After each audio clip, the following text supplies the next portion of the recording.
वालेकुम दोस्तों, उम्मीद है आप खैरियत से होंगे। मैं एक नई वीडियो के साथ आप सबके सामने हाज़िर हूँ और उम्मीद करता हूँ ये वीडियो आपको बहुत अच्छी लगेगी। वीडियो स्टार्ट करने से पहले एक ही गुजारिश कि हमारे चैनल को सब्सक्राइब कर लें। फिर मज़ेदार वीडियो का आगाज़ करते हैं। लहू और कालीन के ऊपर मैं आपको एक मौजू है वो सुनाने वाला हूँ।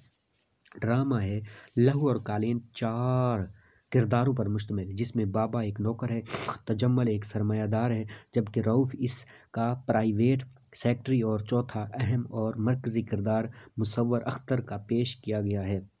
सरदार तजम्मल हुसैन की कोठी अल-नशात के बड़े कमरे को अख्तर स्टूडियो के तौर पर इस्तेमाल करता है। कमरा निहायत आला फर्नीचर, कालीन, सोफ़ा सेट, कुर्सियों, मशहूर मुसव्वरों की तस्वीरों से आरास्ता और तरोताज़ा फलों से मुज़य्यन है। तजम्मल हुसैन की उम्र 40 और 45 साल के दरमियान है। सेहत भी निहायत अच्छी है।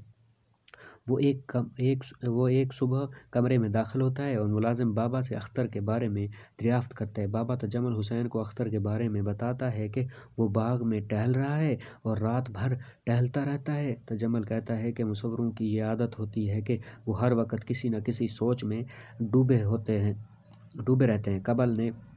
तजम्मल ने बाबा से कहा कि अख्तर को बुला लो। इसके बुलाने पर जब अख्तर आता है तो वो इसे खुशखबरी सुनाता है कि जजों ने उसकी तस्वीर को अव्वल इनाम का मुस्तहिक करार दिया है। अख्तर बेनियाजी से कहता है कि यह खबर मुझे अखबार से मालूम हो चुकी है। तजम्मल कहता है कि यह तुम्हारा बहुत बड़ा कारनामा है और उस खुशी पर मैंने उस शहर के मुअज़्ज़िज़ीन को चाय पर मदऊ किया है और वो आज शाम तुम्हें मुबारकबाद देने के लिए आ रहे हैं। अख्तर तजम्मल से कहता है कि वो यहाँ से जाना चाहता है। तजम्मल उससे पूछता है कि तुम्हें यहाँ किसी चीज़ की कमी है? अगर तुमने अजीम कारनामे अंजाम दिए हैं तो आज तुम मुल्क के नामवर मुसव्वर हो। तुम्हें इतनी बड़ी कामयाबी मिली है और तुम जाना चाहते हो। ये तुम्हारी बड़ी बेवकूफ़ी है। अगर तुम चले जाओगे तो लोगों में मेरी क्या इज़्ज़त रह जाएगी?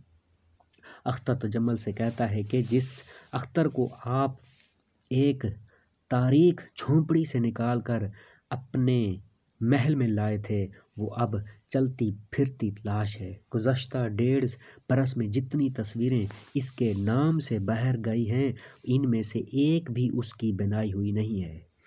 अख्तर तजम्मल से कहता है कि मैं तस्लीम करता हूँ कि मैं गरीब था और गुमनामी की ज़िंदगी बसर कर रहा था। आपने मुझ पर एहसान किया और मुझे ज़िंदगी की ज़रूरियात से बेनियाज़ कर दिया है। आपकी इस गरीब परवरी की वजह से मैं आपको देवता समझने लगा, लेकिन जल्द ही ये हकीकत ज़ाहिर हो गई कि आपने अपनी अमारत की नुमाइश के लिए मुझे और मेरे फ़न को इस्तेमाल किया। जब मुझे इस बात का एहसास हुआ तो मेरे फ़न पर जमूद तारी हो गया। एक फ़नकार कभी बर्दाश्त नहीं कर सकता कि इसका फ़न अपनी हकीकी खूबी खोकर किसी के लिए महज एक ज़रिया शोहरत बनकर रह जाए। अख्तर बताता है कि इन्हें दोनों में इसकी मुलाकात एक गरीब और बेरोज़गार मुसव्विर नियाज़ी से हुई।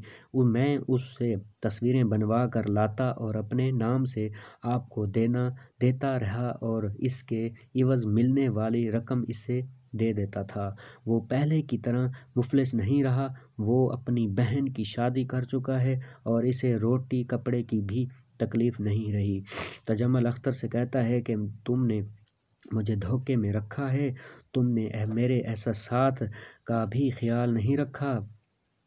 तुम्हें शर्म आनी चाहिए। अख्तर कहता है कि शर्म तो तुम्हें आनी चाहिए कि तुमने एक मुसव्वर के फ़न को अपनी शोहरत का ज़रिया बनाया। इतने में तजम्मल का सेक्रेटरी रऊफ़ आकर तस्दीक करता है कि अख्तर को अव्वल इनाम का मुस्तहिक करार दिया गया है और अख्तर को ये अफसोसनाक खबर सुनाता है कि नियाज़ी ने ख़ुदकशी कर ली है। अख्तर ये खबर सुनकर इंतहाई मग़मूम और अफसरदा होता है और तजम्मल को चीख कर कहता है कि तुमने वो कत्ल किए हैं, एक मुसव्वर के फ़न को मार डाला है और दूसरे मुसव्वर की जान ले ली है। तजम्मल रऊफ़ से कहता है कि उसे धक्के देकर बाहर निकाल दो, ये अब पागल हो गया है, उसे पागल खाने में भिजवा दो।